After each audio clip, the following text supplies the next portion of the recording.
is up? Bienvenue sur le podcast Conversation Awesome avec Karmakin. Mon nom est Claudia et ma mission avec ce podcast est de t'amener dans un monde d'inspiration, de découverte et d'apprentissage. À travers des épisodes solo ou avec invités, en français and in English, attends-toi à une panoplie de sujets et d'histoires variées en lien avec la santé, les habitudes de vie, le développement personnel et spirituel et tout ce qui peut t'aider à vivre une vie awesome, épanouie selon tes termes. I am honored and so grateful that you're here. Merci de partager le podcast en grand nombre, de t'y abonner et de laisser 5 étoiles et un review sur ta plateforme d'écoute préférée. All right, let's dive in dans la nouvelle conversation de la semaine et merci encore d'être à l'écoute. You're awesome.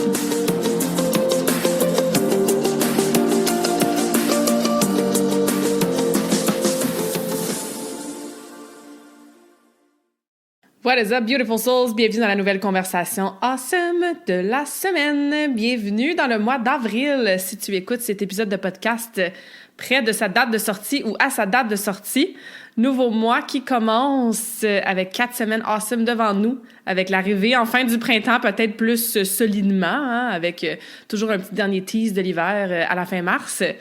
J'espère que vous avez des intentions alignées pour les prochaines semaines, que vous continuez de prendre soin de vous et que vous allez bien. Puis si ça va moins bien, puis que c'est plus difficile en ce moment de prendre soin de vous, bien au moins vous êtes en train d'écouter un podcast awesome en ce moment. Des fois, on s'imagine que prendre soin de soi, ça veut dire d'aller au spa 1 fois par semaine, de se faire booker un massage 3 fois par semaine, puis de faire des choses qui demandent beaucoup de temps et d'énergie et d'argent, mais ça peut et certainement, ça devrait être aussi dans les petites choses, comme écouter un podcast qui nous inspire, qui nous fait du bien, lire une page d'un bon livre qu'on aime, prendre son temps pour mettre sa crème hydratante après la douche, faire diffuser de l'huile essentielle qu'on adore l'odeur pendant qu'on travaille. Donc, que cette introduction soit un rappel de prendre soin de vous de différentes façons, parce que la vie va vite, déjà le 4e mois de l'année. Et voilà, en fait, peu importe le temps qui est une illusion de toute façon, la saison, le chapitre, prendre soin de sa santé, faut que ça soit fait. C'est rare que je dis « faut », là, mais là, je le dis, il faut que ça soit fait toujours, en conscience, avec constance, sans viser la perfection. Et aujourd'hui, je vous ai préparé un épisode de podcast que ça fait un petit bout que je voulais faire. J'ai découvert quelqu'un de pas mal awesome dernièrement qui s'appelle Dr. Stacy Sims. Donc, je vous recommande fortement d'aller la suivre, que ce soit sur Instagram. Elle a été interviewée sur plein de podcasts différents. Donc, Stacy, S-T-A-C-Y, et son nom de famille Sims, comme le jeu Sims, là, S-I-M-S. Elle a 51 ans, je crois, de mémoire.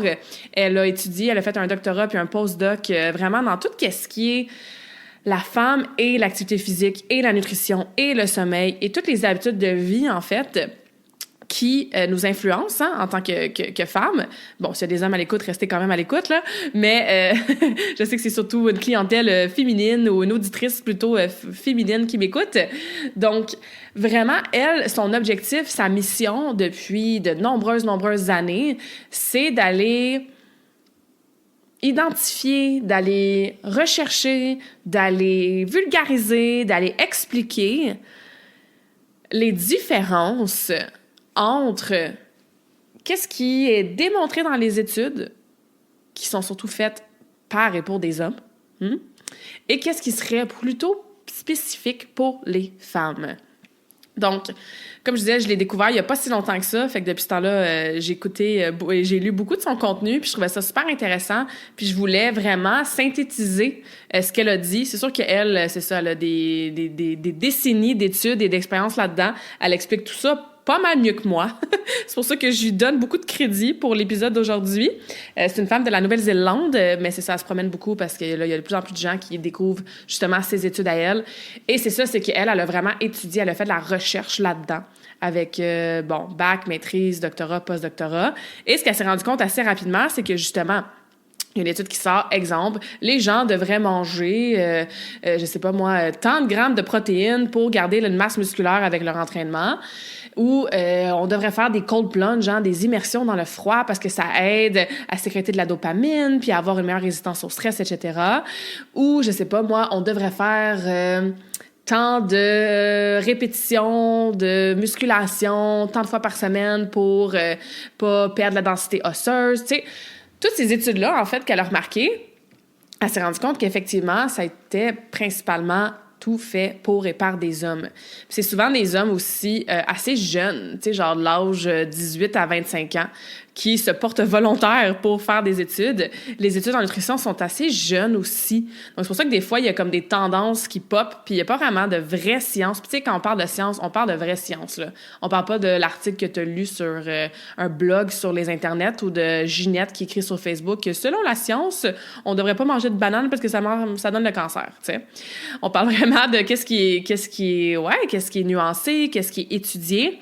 Donc, c'est pour ça qu'elle s'est dit, parfait, moi, je vais étudier toutes ces choses-là dans que ce soit la physiologie de l'exercice, la nutrition, tout ce qui est niveau athlétique, performance, mais aussi santé et longévité, mais spécifique pour les femmes. Et elle a eu beaucoup de résistance au début parce que les gens disaient, ben non, on veut pas de femmes dans nos études parce que les femmes, ils ont un cycle menstruel. Donc, ils ont tellement de fluctuations hormonales pendant leur cycle que si, par exemple, on a des femmes qui sont dans leur cycle, justement, qui ont leur menstruation, puis qu'en même temps, on fait le même test sur une autre femme qui serait dans sa période d'ovulation, bien, c'est sûr que ça peut, entre guillemets, peut-être pas fausser, mais influencer les données. Donc, on préfère d'avoir des hommes. Puis ça, c'est un exemple. L'autre exemple aussi, c'est qu'il y a effectivement beaucoup plus de volontaires, de gens qui vont se porter volontaires pour faire partie de ces études-là, qui sont masculins versus féminins, pour différentes raisons, tu sais.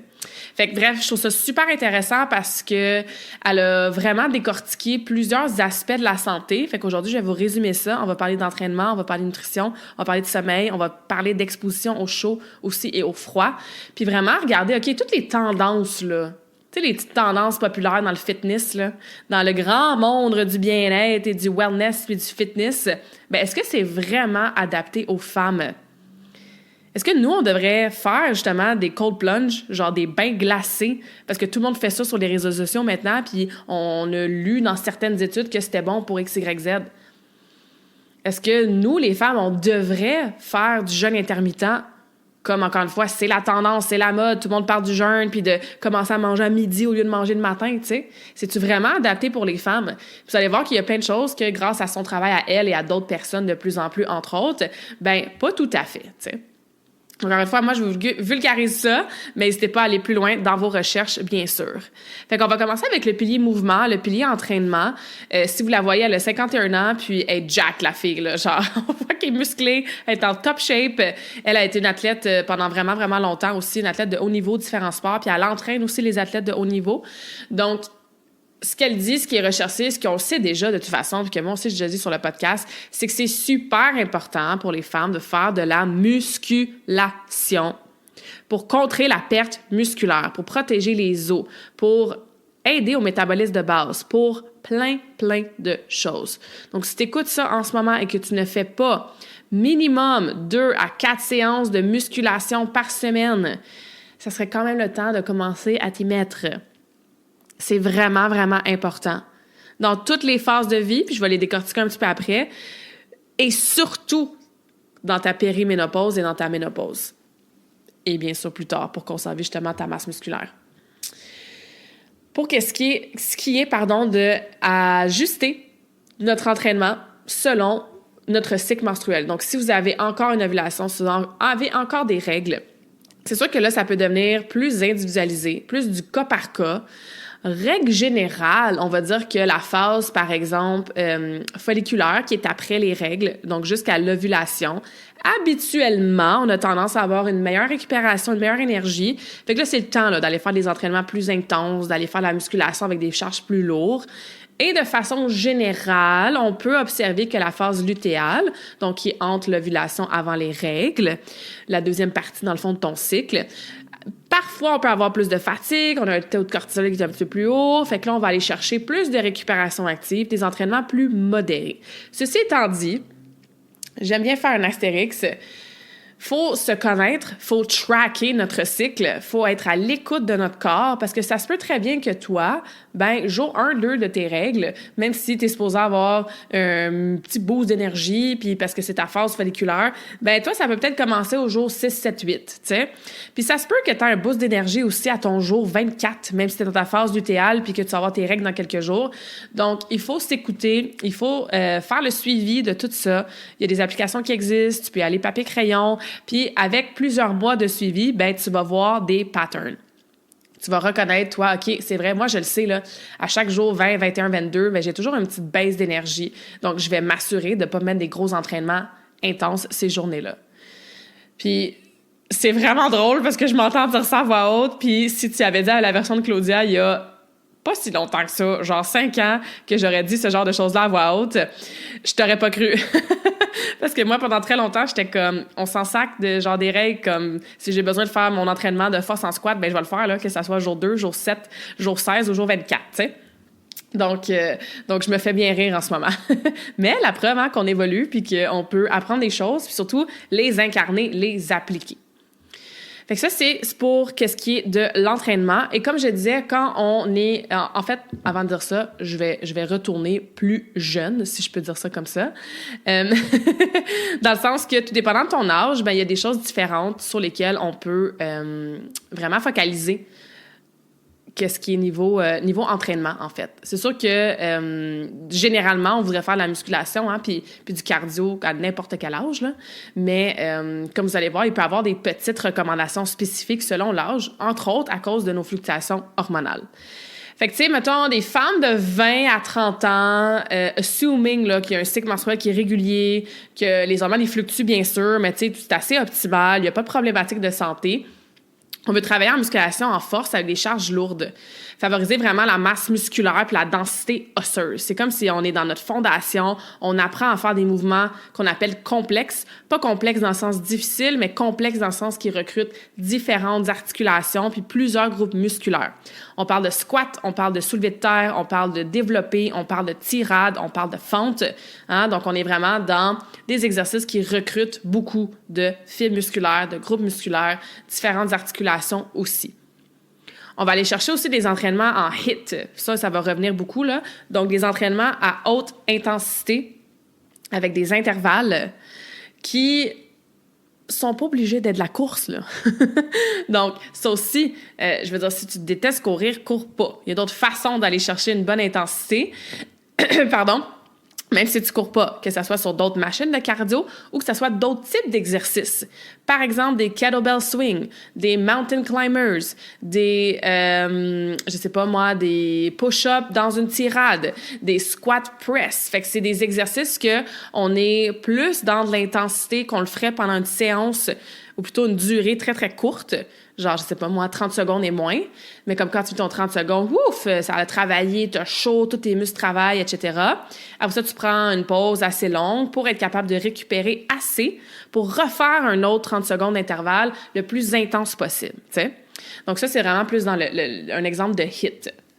Ensuite, c'est sûr que, encore une fois, quand on parle de, vingtaine, début trentaine, tout ça, on veut aller chercher aussi, bien sûr, du cardio avec ce qui est, des sprints, par exemple, des entraînements HIIT, comme j'ai déjà mentionné. Et aussi, ça va de faire de l'endurance qui est plus modérée. Donc, l'endurance modérée, ça serait comme si, par exemple, tu t'en vas marcher à un bon pas pendant genre 30 minutes, 1 heure. Tu t'en vas faire un tour de vélo d'1 heure durant l'été. Je sais pas moi, t'embarques sur ton elliptique ou ton Stairmaster, tu mets ta musique, puis là, tu te perds dans la musique, puis tu fais ça dans un beat modéré pendant à peu près un 20, 30, 40 minutes. À cet âge-là, 20-30 ans, ça va. Vous allez voir que plus tard, plus on vieillit, on veut faire attention à ce genre d'entraînement cardio d'endurance modéré ou faible parce que ça rajoute un stress sur le corps qu'on n'a pas de besoin et ça fait en sorte qu'on va aller malheureusement perdre justement cette densité osseuse-là, cette masse musculaire-là surtout qu'on veut éviter de perdre. Pardon. Au niveau de la phase folliculaire, comme je dis, donc la première partie du cycle, j'ai déjà dit, puis ça c'est pour toutes les femmes qui ont un cycle, en 20-30 ans, we assume that you have a cycle, c'est idéal pour faire des efforts qui sont plus intenses. Fait que quand on a des hauts niveaux d'estrogène, c'est sûr que ça nous aide à un paquet de choses dans le corps, donc on en profite aussi pour maximiser la performance. Fait que ça peut être une bonne option d'adapter nos charges, nos intensités selon de où est-ce qu'on est dans notre cycle. Après, si on va un petit peu plus loin, donc à peu près les femmes de trentaine, quarantaine, à peu près, là, on peut commencer dans cette phase-là à avoir des changements hormonaux qui sont subtils. Fait que des fois, ça nous prend une récupération qui est un petit peu plus longue. On veut quand même maintenir un entraînement en force, donc de la musculation avec des charges lourdes. Non, tu ne deviendras pas Hulk. Non, t'es capable... Ou peut-être je devrais plutôt dire, oui, tu es capable de lever plus que tes petits dumbbells roses à 3 livres. OK? Faut que tu préserves ta masse musculaire. Puis ça décline assez rapidement. OK? Parce que déjà, en 30 et 40 ans, il y a beaucoup de processus qui s'en vont de l'autre bord si on ne fait rien. On est capable de les maintenir. On est même capable de les améliorer. Je veux dire, j'ai déjà vu des femmes sur les internets qui commencent la muscu à 60-70 ans puis ils deviennent jacked. Donc, c'est possible. C'est sûr que ça prend beaucoup de facteurs, hein, nutrition, supplémentation, gestion de stress, sommeil, etc. Mais encore une fois, dans cette décennie-là, de 30 ans, 40 ans à peu près, on veut focaliser sur un entraînement en force. Fait que c'est des charges qui sont lourdes. Tu peux pas faire 15 répétitions. Tu sais, t'es entre 5 et 8, mettons. Puis même que, justement, dans un des podcasts que j'écoutais avec Dr. Sims, elle disait que souvent, ce qu'elle va recommander, c'est, puis même plus tard, là, à 40, 50, 60 ans, c'est de prendre des charges lourdes où est-ce que, par exemple, tu fais 8 répétitions, puis il t'en reste 2 en banque. Dans le sens que si tu forçais vraiment intensément, tu serais probablement capable d'en faire une 9e, une 10e, mais on arrête à 8. Puis ça, ce que ça fait, c'est que ton système nerveux s'habitue à lever des charges plus lourdes que peut-être même au niveau psychologique, tu aurais peur de lever. Encore une fois, je vais juste faire une parenthèse, là, on s'entend, là, on s'entraîne intelligemment. Là. Va pas essayer de faire un squat à 300 livres si tu n'as jamais fait un squat à 50 livres. On se comprend. Mais c'est super pertinent et important de suivre un programme d'entraînement qui est personnalisé, qui suit une progression, qui a une périodisation dedans pour que tu améliores puis conserves ta force puis ta musculation. Fait qu'encore une fois, on est dans des répétitions assez basses, où est-ce que, justement, à 8 répétitions, on arrête. Peut-être qu'on pourrait en faire 1 ou 2 de plus, mais on prend une charge qui est challengeante pour soi. On veut continuer de focaliser sur de l'entraînement qui est plus en HIIT et on va aussi alterner avec du cardio qui est modéré. Donc là, on veut commencer à éviter l'excès de cardio long qui, comme je disais, peut stresser le corps. Des fois, même, ça fait l'effet le contraire, fait que ça ralentit ton métabolisme. Ça peut te faire perdre la masse musculaire. Fait que c'est pas le temps, mesdames, d'aller faire, justement, 45 minutes de cardio sur l'elliptique en regardant ta revue puis ton livre, là, tu sais. On veut que ça soit short and sweet, que ça soit intense, que ça soit une façon que tu aimes. Donc, peut-être que c'est de la boxe, peut-être que c'est des sprints dans ta cour ou dans ta rue où est-ce qu'il y a une petite colline, peut-être que c'est du vélo, où est-ce que tu augmentes la résistance dans le tapis à chaque minute ou peu importe. Et on veut focusser sur l'explosivité et la puissance. C'est là que de travailler avec des kettlebells, c'est super pertinent aussi, puis d'essayer différentes modalités. On commence par contre, comme je disais, à avoir des petits changements hormonaux subtils. Donc, c'est là qu'on veut s'assurer d'avoir une récupération qui est un petit peu plus longue. Fait que ça se peut qu'au lieu de faire, mettons, 3 entraînements HIIT par semaine avec une journée entre chaque, peut-être que là, tu en fais 2 par semaine parce que tu as besoin de 2 jours de récupération entre chaque séance de cardio intense. Peut-être qu'avant, tu allais au gym 5 fois par semaine pour faire de la muscu intense dans ta vingtaine. Puis là, dans ta trentaine, début quarantaine, tu y vas peut-être 4 fois au lieu de 5 pour te donner un temps de repos supplémentaire.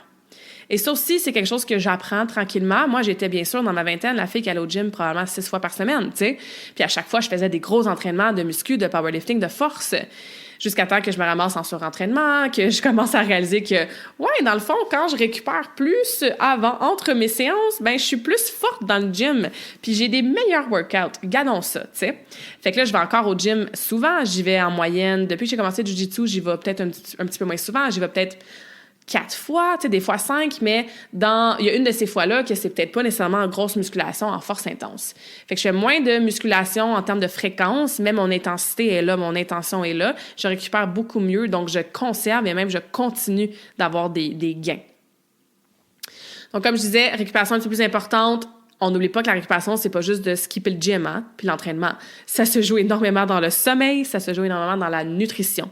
Puis une récupération active, ça rentre là-dedans aussi. Fait que dans ta journée, que tu fais pas tes workouts intenses de cardio ou de HIIT, ben peut-être que tu fais de ta mobilité. Peut-être que tu viens voir le dimanche matin pour les 3 cours du mois d'avril de Moment Mouvement qui restent le 16, le 13 et le 27 avril. Donc, peut-être que tu fais des étirements, peut-être que tu vas prendre une marche nice and slow, tu sais, tu vas peut-être faire un petit yoga. Donc, tu peux continuer et j'espère que tu continues quand même à bouger dans tes journées off, c'est juste qu'on n'est pas dans l'intensité. Ensuite, on continue. Femme de 40 à peu près à 50 ans, c'est ce qu'on appelle la période périménopause, donc avant la ménopause. J'ai fait quelques épisodes avec des experts dans le domaine sur la ménopause, donc faites une petite recherche sur la page du podcast Ménopause, vous allez voir quelques épisodes à ce niveau-là. Ils ont été super bien accueillis, j'ai eu du bon feedback, donc j'entends et je comprends que c'est un sujet qui vous intéresse beaucoup. Mais c'est ça, dans cette période-là de périménopause, ben là, on commence encore plus à avoir une baisse progressive d'estrogène et de progestérone. Donc, ça amène un paquet d'affaires dans le corps, incluant une sensibilité qui est un peu plus accrue par rapport au stress. Fait que, parce que il ne faut pas oublier que, je voulais dire 7 mots en même temps, il ne faut pas oublier que l'entraînement, c'est un stress sur le corps. C'est un stress sur le corps. Le stress, c'est ni positif ni négatif. Du bon, du mauvais stress, c'est quand même faux d'utiliser ce langage-là parce que le stress, c'est tout simplement une réaction physiologique à un agent stresseur. Ton agent stresseur, ça peut être ton agenda qui est super rempli, ça peut être quelqu'un qui a un diagnostic de cancer dans ta famille, ça peut être un entraînement aussi, tu sais. Donc, la façon qu'on est équipé pour faire face au stress, bien, ça commence à diminuer un petit peu dans cette période-là de préménopause, entre autres parce qu'on a une baisse progressive d'estrogène et de progestérone. Donc, devinez quoi? On continue à s'entraîner en force avec des charges lourdes. On veut limiter encore plus la perte musculaire et la perte osseuse. On veut faire des exercices qui sont fonctionnels, des exercices d'équilibre aussi pour éventuellement prévenir les blessures. On le sait, hein, les personnes âgées, on a toutes déjà entendu une histoire de, malheureusement, la petite madame de 70 ans ou le petit monsieur de 75 ans, il tombe, il se fracture la hanche et là, c'est downhill from there, malheureusement, tu sais, parce que c'est une grosse blessure, c'est une grosse opération. C'est un gros stress sur le corps. Alors que si on avait encore une bonne densité osseuse, si on avait une bonne stabilité, des bons exercices d'équilibre, qu'on fait aussi dans les cours de mouvement, by the way, puis qu'en plus, on a une belle masse musculaire qui est là pour nous protéger, ben les chances, pas les chances, là, mais les risques de blessures sont beaucoup plus petits. Vous allez me voir aussi arriver pour le cardio. Hein? On continue d'avoir vraiment des sessions plus courtes et plus intenses. Donc, tu sais, maximum 30 minutes.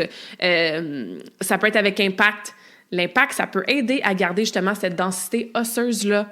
Bien sûr, on veut le faire sans se blesser, on veut aller progressivement, mais on veut réduire le cardio qui est trop long. Écoute, si tu as un objectif de courir un marathon, écoute pas ce que je dis, là. Tu n'as pas le choix de t'entraîner des longs moments. Si tu aimes ça aller faire des randonnées de 2, 3, 4 heures durant l'été, vas-y. Hein? On n'oublie pas l'aspect d'objectifs personnels, de santé mentale, d'intérêt, ce qu'on aime absolument. Mais n'oubliez pas d'inclure à travers ça dans votre semaine deux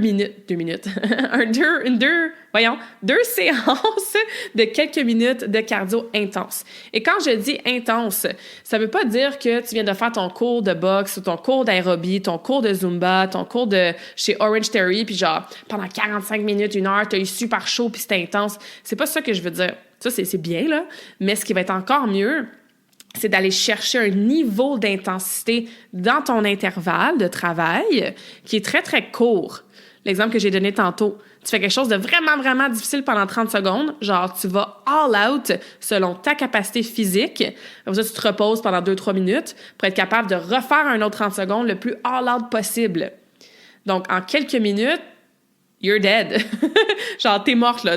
C'est intense, tu t'es donné à fond. Et c'est là qu'on crée des adaptations. C'est là qu'on va créer des mécanismes hormonaux, entre autres, de réparation, de recrutement de glucides, de lipides pour l'énergie, comme je disais, de réparation par la suite, qui vont nous amener ces adaptations-là positives qu'on veut pour conserver les bénéfices de ce qu'amène l'entraînement, en fait. Donc, dans cette phase-là, on réduit le stress le plus possible. Le cortisol, ça peut devenir un problème majeur. C'est pour ça qu'on évite le cardio super intense. On s'assure de récupérer. Et ça veut aussi dire qu'il va probablement falloir augmenter les protéines et les bons glucides de bonne qualité. Parce que la nutrition joue un énorme rôle sur la récupération. On va en parler après. Et ensuite, ménopause, donc à peu près 50 ans et plus. Hein? Là, c'est sûr que vous savez, on a une baisse marquée des hormones. C'est très difficile, mais c'est faisable. C'est plus difficile, devrais-je dire, de prendre de la masse musculaire. On a plus de risques d'avoir des maladies métaboliques, d'avoir de l'ostéoporose, hein, qui est encore une fois une genre de perte de densité osseuse. Donc là, c'est comme impératif, là. Il faut absolument continuer de lever des charges lourdes. C'est là que ça peut être une bonne idée, comme je disais tantôt, d'aller se challenger avec des charges plus lourdes qu'on est habitué, encore une fois, de façon progressive, et de laisser comme un petit 2 reps in the tank. Fait que tu prends un poids, puis t'es comme « Oh mon Dieu, c'est bien trop lourd, je suis juste capable d'en faire genre 8 », mais fais-en 6, avec un beau mouvement, une belle qualité d'exécution, puis pour, encore une fois, habituer ton système nerveux à soutenir des charges qui sont lourdes. Encore une fois, lourdes pour toi. Peut-être que lourde pour toi en ce moment, c'est 10 livres. Pour quelqu'un d'autre, c'est 30 livres. Puis ça dépend des exercices. 10 livres sur un squat, c'est pas la même chose que 10 livres sur une flexion des coudes pour travailler les biceps. OK? Donc, ça, c'est super important. On continue à travailler l'équilibre. On continue à travailler la mobilité aussi. J'en ai pas parlé. C'est quelque chose qu'on devait travailler dans toutes vraiment les phases d'âge. On continue à travailler la posture. Ça aussi, des fois, malheureusement, on voit les personnes âgées qui deviennent de plus en plus arrondies, recroquevillées vers l'avant. Donc, important, encore plus dans cette phase-là, de travailler ça. On va faire du HIIT, peut-être plus modéré. Donc, au lieu d'en faire pendant 30 minutes de « je vais all out, je me repose, je vais all out, je me repose », peut-être qu'on y va avec un 10-15 minutes, mais on continue d'aller chercher cette intensité-là. Et encore une fois, il y a plein de façons d'aller chercher de l'intensité. T'es pas obligé de faire de l'impact. T'es pas obligé de faire des jump squats, puis de courir, puis de faire des burpees.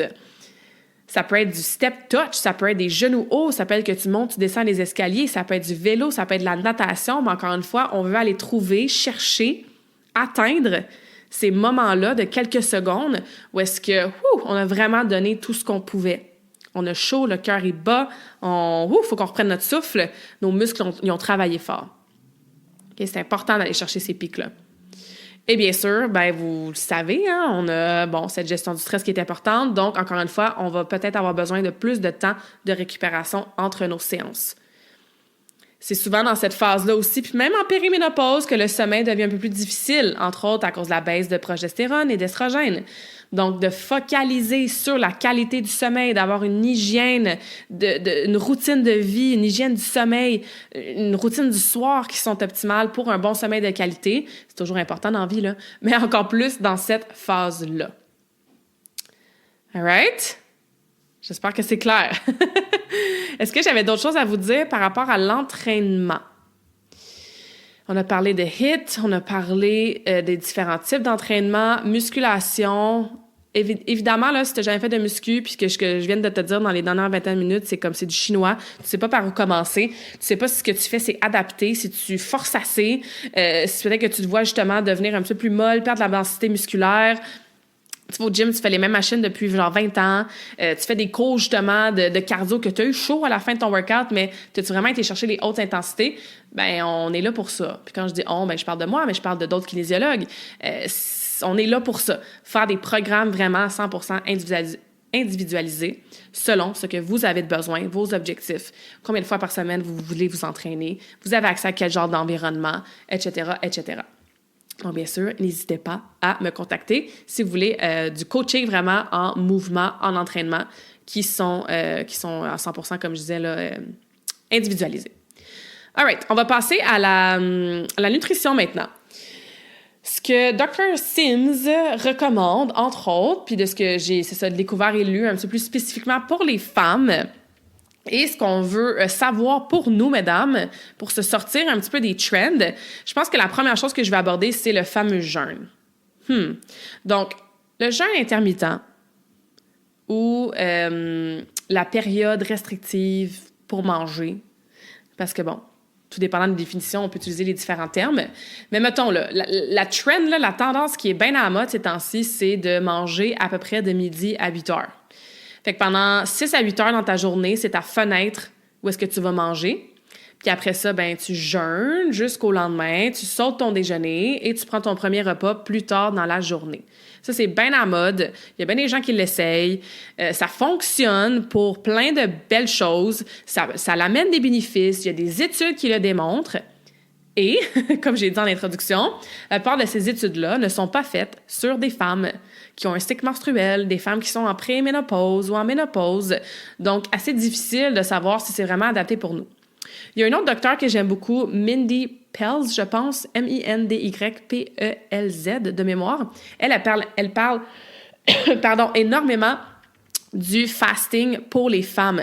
Puis elle a même des protocoles où est-ce qu'elle explique, selon ton cycle, encore une fois, quand faire le jeûne, quand ne pas faire le jeûne, surtout ne pas faire toujours la même chose à chaque jour. Genre, si tu fais, je mange de midi à 6 ou de midi à 8 depuis genre 6 mois, 1 an, il va être temps de changer probablement de protocole. Mais ça aussi, c'est une autre super bonne ressource si vous voulez explorer un petit peu le jeûne. Moi, règle générale, j'aime bien dire qu'au minimum, ça prend 12 heures de pause entre ton dernier repas du soir et ton lendemain matin. ce qui devrait être vraiment facile à faire. Par contre, on est dans une société qui snack beaucoup, donc qui prend beaucoup de collations, surtout en soirée. C'est super important de laisser un 2-3 heures de pause sans manger entre ton heure de dodo et ton souper. Fait que mettons que tu soupes à 5, 6, 7 heures, ben déjeune pas avant 5, 6, 7 heures le lendemain matin. Mange pas dans cette période-là. Non seulement tu vas mieux dormir, mais ce jeûne-là, entre guillemets, de 12 heures, ça va t'aider à faire ce que le corps est supposé faire pendant la nuit. Ça va donner une pause à ton système digestif. Ça va vraiment t'aider de différentes façons. Là, on parle de jeûne qui est un peu plus prolongé. Fait que mettons un minimum de 16 heures. Il y a des gens qui font des jeûnes de 24 heures, qui font des jeûnes de 3 jours, etc. Encore une fois, ça peut fonctionner, ça peut amener des effets bénéfiques. Par contre, comme je disais, le but du podcast aujourd'hui, c'est d'amener des nuances pour qu'est-ce qui est vraiment pour les femmes. Le jeûne prolongé, bien encore une fois, ça augmente le cortisol. C'est un stress sur le corps. Ce qui vient, j'allais dire détruire. Détruire, c'est peut-être un gros mot, là. Ce qui vient détruire la masse musculaire. Puis ça perturbe le métabolisme aussi des femmes. Donc, idéalement, pour les femmes, on veut manger le matin. On veut déjeuner. Est-ce que si tu te lèves à 5 heures, tu es obligé de manger à 5h05? Non, mais attends pas à midi. Tu veux pas que ton corps soit déjà en mode stressé. En mode, OK, mon taux de cortisol, il monte le matin, ce qui est normal et même sain, hein, pour la plupart des gens. Souvent, on pense que ça nous prend 0 cortisol, il faut éviter le stress à tout c'est quoi l'expression? À tout prix. Mais non, le matin, on se réveille, tout ça, le taux de cortisol, il augmente, puis habituellement, il y a son pic à peu près après 2 heures suite au réveil. C'est pour ça que souvent, ils disent c'est mieux de s'entraîner le matin, le taux de cortisol il est déjà haut, etc. Bref, on fait ce qu'on peut avec nos horaires, là. Mais ce que je veux dire, c'est que comme tu as cette augmentation-là de cortisol, si en plus tu manges pas, tu donnes pas de fuel à ton corps, ben ça peut rester élevé, le cortisol, plus longtemps. Ça peut même le faire augmenter. Puis un taux de cortisol qui est trop élevé, trop longtemps, de façon chronique, ou qui est dans une courbe inversée, que le matin, il est vraiment, vraiment bas, puis plus la journée avance, puis plus ça lève, bien, ça a un paquet d'effets négatifs sur la santé globale. Donc, on veut manger le matin. Et là, la question, c'est souvent, bien là, si je m'entraîne le matin, je fais quoi? Est-ce que je suis obligée de manger? Moi, je préfère pas manger avant de m'entraîner, etc. Et ce que Dr. Stacy Sibbs recommande, c'est pour les femmes de prendre un minimum de 15 grammes de protéines avant l'entraînement. Puis après l'entraînement, là, tu prends ton gros déjeuner qui est complet. Elle prend un café protéiné, ça peut être une poudre de protéines directement dans ton shake. Si tu fais pas d'entraînement en cardio, tu n'es même pas obligé d'aller chercher des glucides avant ton entraînement. Ça peut être simplement des protéines. Encore une fois, la façon la plus simple, c'est un shake de protéines, une bonne poudre de protéines de qualité. Tu prends la moitié du scoop, ça te fait à peu près 15 grammes, puis dépendant quel type de protéine que tu prends. Si c'est de la protéine de collagène, bien, par scoop, c'est habituellement 10 grammes, fait que c'est un petit peu plus bas. Bref, regardez vos étiquettes. Mais elle, c'est ce qu'elle recommande pour avoir un minimum de protéines, un minimum de bouffe dans le corps, pour que le corps fasse comme « OK, cool, on a du fuel, on est good, on n'a pas besoin d'être stressé. » Et en plus, les protéines, bien, c'est intimement relié à la masse musculaire. Donc, tu vas probablement pousser plus fort dans ton entraînement, éviter le catabolisme musculaire, donc ce qu'on appelle, on l'appelle ça de même, le catabolisme musculaire, parce que ça veut dire c'est la mort, entre guillemets, du muscle, genre, je suis plus capable de pousser, je perds de la force, j'ai de la misère à faire augmenter mes charges, etc. Donc, avoir un minimum de ça avant l'entraînement. Et si c'est un entraînement qui contient aussi du cardio, ou si c'est ton entraînement cardio de la semaine, où est-ce que tu vas faire du HIIT, tu vas faire ton cardio, peu importe comment tu vas le faire, bien, c'est essentiel. C'est pertinent, devrais-je dire, aussi d'inclure des glucides. Ça peut être à peu près un 30 grammes de glucides environ. Un 30 grammes de glucides vite de même, c'est 2 bananes, par exemple. T'sais? Fait que, organise ça comme tu veux, là. Mais c'est pas un gros repas. Fait que pour celles d'entre vous qui est comme « Ah non, moi, je veux vraiment pas manger avant l'entraînement », essayez-le. Essayez le 15 grammes de protéines. Un petit shake de protéines de 15 grammes. Rajoute des fruits dedans si tu fais du cardio. Puis vois comment tu te sens pendant et aussi après ton entraînement. Puis laisse-toi du temps. Tu sais, si tu t'entraînes, mettons, à 7 heures, ben cale pas ton shake à genre 7h moins 2. Prends-le peut-être à 6h, 6h30 pour avoir le temps un petit peu de digérer. En plus, en forme liquide, ça se digère plus rapidement aussi. Fait que ça reste moins sur le cœur pendant les workouts. Et là, après ton entraînement, une différence avec les hommes, c'est que nous, les femmes, on a une fenêtre de je vais dire, de récupération plus courte que les hommes. Fait que ça aussi, il y a plein d'études qui disent que t'es pas obligé de manger dans les 30 minutes après ton workout. Tu peux attendre 2-3 heures, puis ça change pas le processus de récupération. C'est pas grave, etc. Excusez-moi, j'ai la gorge en feu aujourd'hui parce que je suis en feu, puis je parle vite, puis je dis beaucoup d'informations. Donc, effectivement, ces études-là, oui, ils ont été faites, ils ont démontré ça. Par contre, encore une fois, ça a été fait chez les hommes. Ce qu'on se rend compte, c'est que pour les femmes, c'est plutôt une fenêtre de 30-45 minutes. Donc, dans notre cas, ladies, oui, c'est super pertinent de manger pas longtemps après nos gros workouts. Donc, dans les 30 à 45, mettons maximum 1 heure après l'entraînement, super important pour activer notre récupération, pour faire diminuer le cortisol, pour refaire nos réserves de glycogène dans nos muscles. Donc, ça peut être, évidemment, pas que ça peut être, ça devrait être un repas très, très riche en protéines. Puis, tu vois, même ce qu'elle disait, elle monte jusqu'à 50 grammes de protéines. 40-50 grammes de protéines par repas. Tu sais, moi, j'avais tendance à dire, mettons, 30. C'est sûr que ça dépend de ton poids aussi.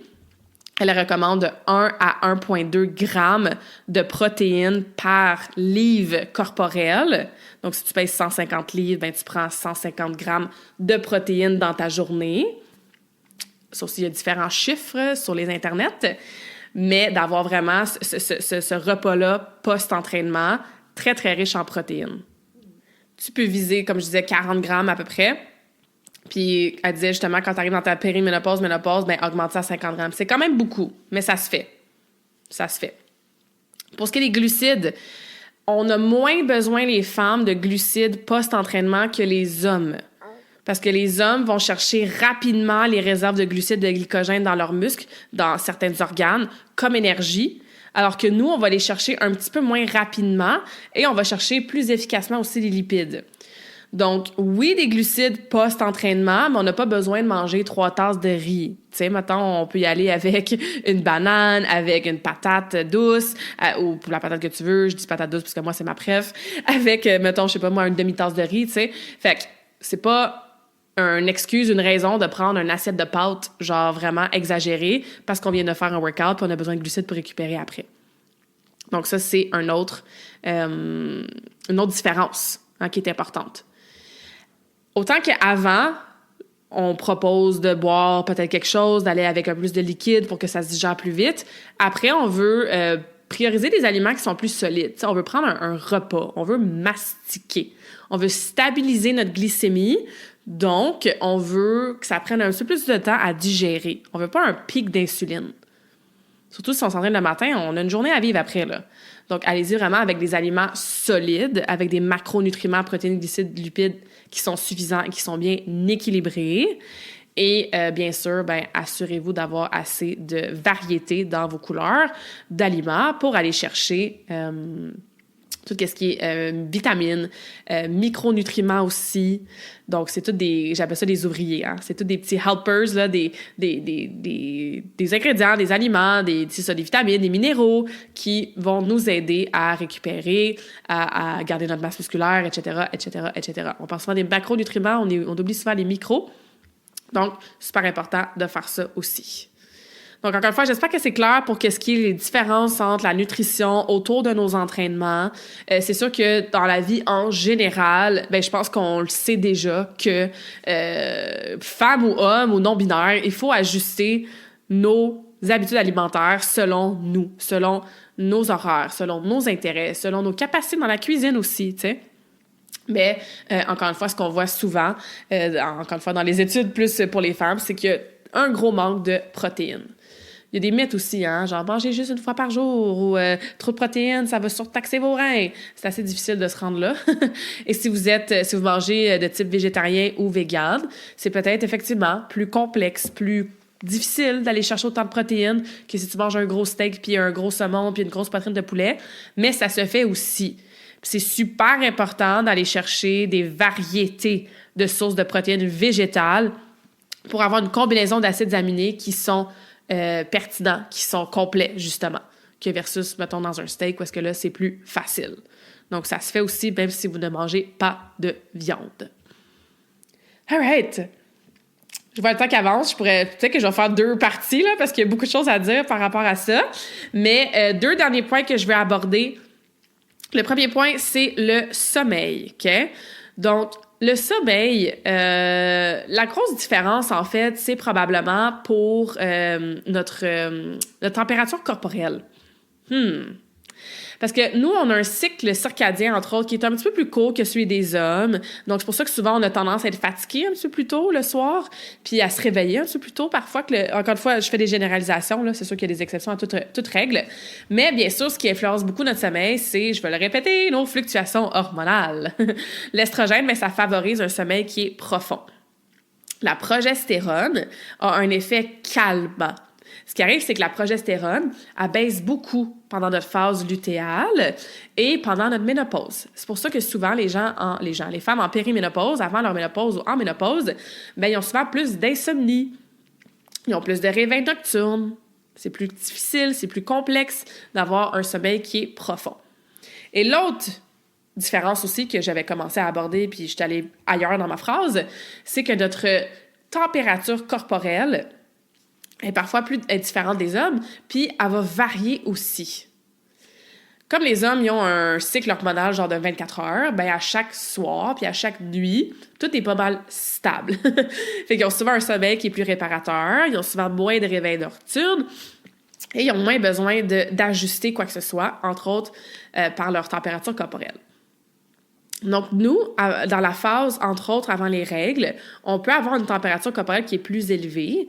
Fait que ça rend le fait de s'endormir un petit peu plus difficile. Fait que, mettons, là, t'es avec ton conjoint, puis vous dormez, puis lui, genre, je sais pas moi, il est super chaud en termes de température corporelle, c'est souvent ça, hein? Et il veut, je sais pas moi, baisser la température de la pièce à comme 16 degrés parce qu'il dort mieux. Sauf que toi, t'es à côté, puis t'es pas dans ta phase parce que ta température corporelle est plus élevée. Donc, tu gèles ta vie. Fait que ça se peut que ça influence ton sommeil. Fait que c'est des petites choses à considérer puis à savoir, puis à prendre en compte au niveau de l'environnement de votre chambre à coucher. Surtout si vous avez beaucoup de difficultés à dormir, surtout si vous êtes dans votre période de périménopause ou de ménopause, c'est assez difficile à ce niveau-là. Donc, n'hésitez pas, entre guillemets, à faire des petits changements, à avoir peut-être une partie du lit où est-ce qu'il y a une doudou de plus, une petite couverte chauffante pour vous, peut-être que c'est votre conjoint qui dort près de la fenêtre, vous dormez l'autre bord du lit, peut-être que vous faites chambre à part, bref, il y a plein de solutions qui peuvent aider. Pour les femmes, c'est sûr qu'un entraînement tard, intense le soir, c'est vraiment pas l'idéal. Les hommes, ils peuvent le tolérer. C'est pour ça que des fois, les hommes vont avoir des ligues de hockey ou de curling, genre bien tard le soir, ils arrivent, eux autres, ils vont se coucher puis ils dorment bien. Nous, on arrive d'un entraînement soir puis on est comme, wouhou, on est wired puis on est réveillé pendant 3 heures.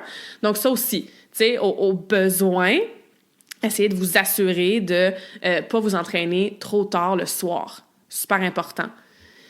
Puis c'est sûr que, tantôt, j'ai mentionné qu'au niveau de la nutrition, de laisser du temps entre le dernier repas puis l'heure de sommeil, c'est super important.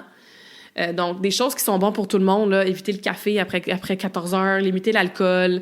L'alcool a vraiment des grosses incidences chez les femmes, surtout, encore une fois, en cette période-là de périménopause et ménopause. Donc, c'est super important de limiter, voire éliminer complètement l'alcool. Vous allez voir, ça va vraiment, vraiment améliorer votre sommeil. Puis, il y a cette autre chose que je voulais dire au niveau des différences pour le sommeil. Je regarde mes petites notes. Je pense que c'est tout.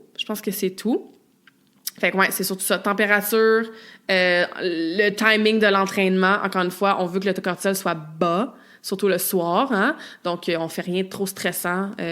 Encore une fois, les hommes peuvent tolérer un petit peu plus que nous tout ce qui est justement entraînement plus tard, sensibilité à la lumière bleue, être surstimulé, etc., tu sais. Mais nous, on veut être cosy puis relax le soir pour mieux dormir. All right. Enfin, le dernier topic, j'en ai glissé quelques petits exemples tantôt. Les fameux cold plunge. Ça, j'ai trouvé ça ultra intéressant. En fait, je pense que c'est cette information-là qui m'a fait découvrir Dr. Stacy Sims, où est-ce qu'elle parlait de la température qu'on devrait faire des cold plunge. Je dis cold plunge en anglais parce qu'on dirait que c'est ça qu'on voit beaucoup sur les réseaux sociaux. C'est vraiment un bain de glace, une immersion dans de l'eau très, très froide. Souvent, on va voir ça au spa. Hein? Ils vont nous conseiller de passer, mettons, 10-15 minutes dans un sauna ou dans le spa qui est très, très chaud. Puis tout de suite après, on s'en va dans la rivière ou on s'en va dans le bain de glace pendant quelques respirations, 30 secondes, 1 minute. Après ça, on sort de là, puis on va se reposer, puis on peut répéter ce cycle-là. Donc, c'est pas nouveau, ça. Là. C'est pas parce que tout le monde a un bain de glace ces temps-ci, puis c'est super populaire sur les réseaux sociaux depuis 1 an ou 2 d'aller se pitcher dans la rivière frette que c'est nouveau. C'est un concept, c'est un phénomène. L'exposition au froid, à la chaleur, c'est prouvé depuis longtemps que ça amène toutes sortes de bénéfices sur la santé.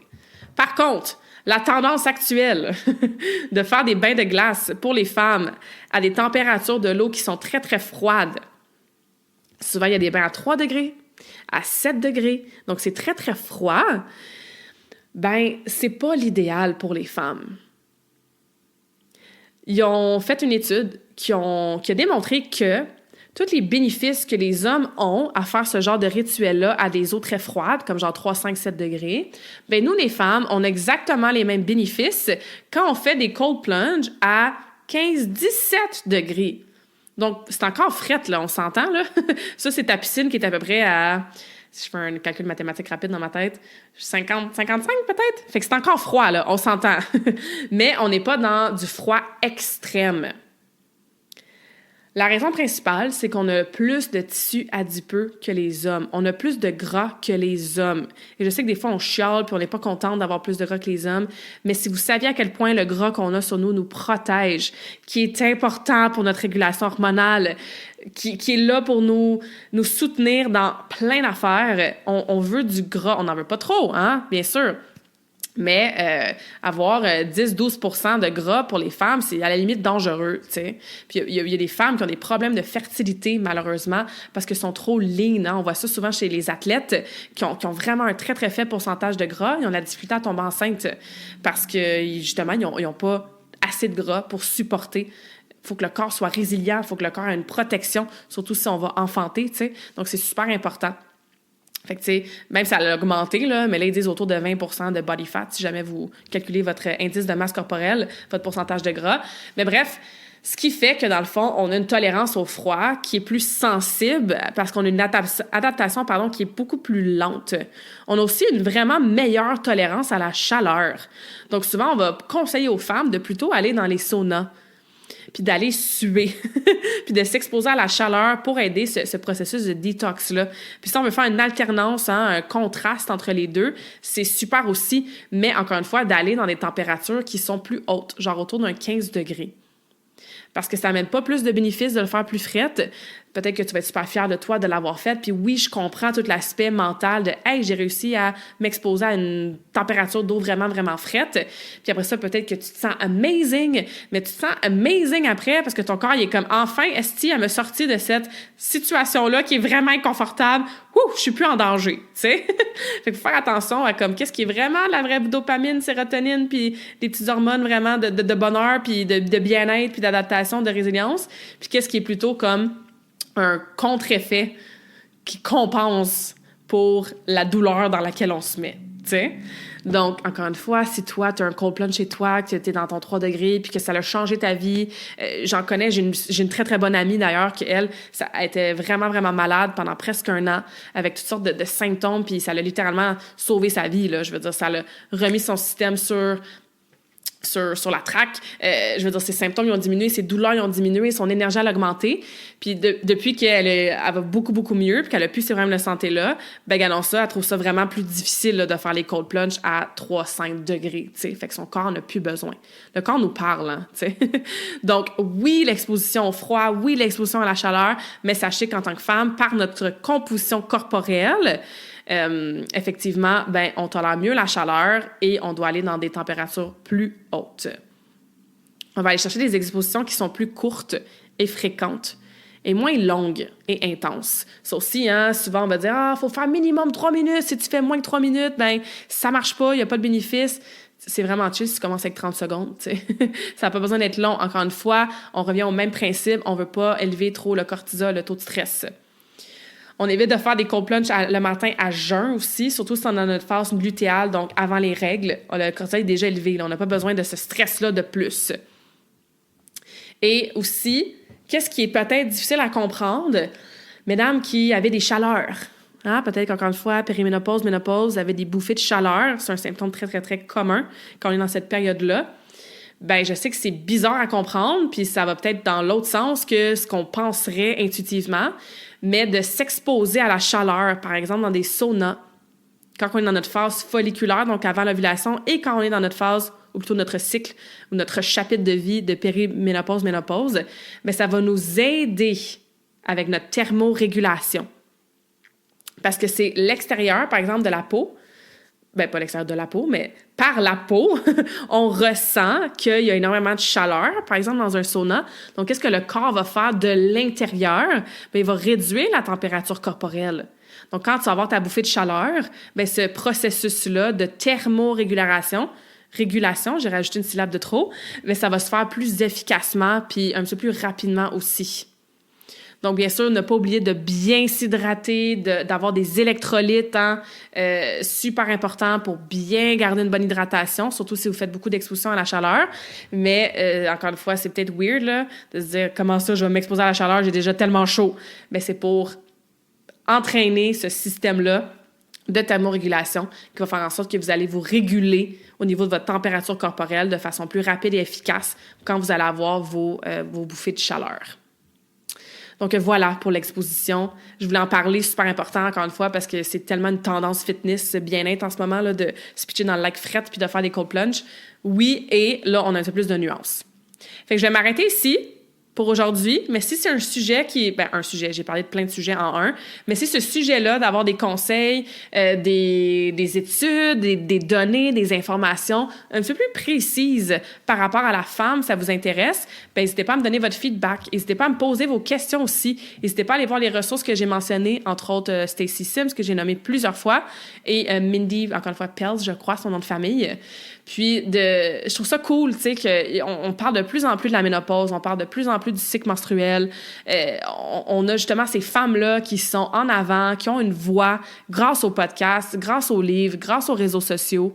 Des docteurs, des médecins qui ont fait des études là-dedans, puis ils ont maintenant une plateforme, justement, à travers ce genre de contenu-là, de continent-là, même que c'est pas juste une patiente à la fois dans leur bureau, une cliente à la fois à qui ils disent ces informations-là. Tu sais, on peut avoir accès beaucoup plus maintenant. Puis, on est vraiment en retard, entre guillemets, pour tout ce qui est l'étude de la femme. Fait que ça s'en vient. On a encore énormément de travail à faire, mais je trouve ça cool. Puis, si je peux utiliser le podcast pour partager qu'est-ce que moi j'apprends tous les jours, parce que à chaque fois que je pense que je sais quelque chose, je me rends compte qu'il y a encore 1 million d'affaires à apprendre. Puis je pense que c'est pour ça que j'aime autant mon domaine. Il y a des choses que ça confirme, il y a des choses que j'ai appris dans mon bac. It's still a thing. Fait que c'est encore ça, mais ça évolue. Notre mode de vie évolue aussi. Donc, nos habitudes doivent évoluer avec ça. Et il y a un gros manque, comme je disais, par rapport à des choses qui sont spécifiques aux femmes, tu sais.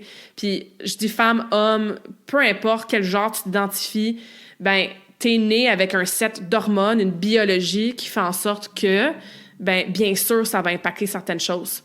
Donc, moi, je suis vraiment pas experte. Puis, comment je pourrais dire ça? J'ai pas d'expérience à travailler avec des personnes transgenres, des personnes non-binaires, des personnes qui sont peut-être à la veille de faire des thérapies hormonales, d'avoir des opérations pour changer de sexe, etc. Ce que je parle vraiment, c'est le set d'hormones et de biologie avec lequel tu vis en ce moment. Peu importe comment tu t'identifies, c'est sûr que ça a une influence sur plein de choses. C'est pas du féminisme, c'est pas de dire homme contre femme, c'est pas de mettre de côté les gens qui ne s'identifient pas comme homme ou comme femme ou qui font un changement de genre, pas du tout. On est vraiment dans la science derrière, notre panoplie d'hormones qu'on a fait en sorte que bien, on peut adapter nos habitudes de vie, on peut faire des petites modifications dans la nutrition, dans notre façon de s'entraîner, dans notre façon de dormir, etc., pour s'aider à avoir une bonne santé, regardless de notre genre, tu sais. Fait que, voilà. OK, là, j'arrête pour de vrai.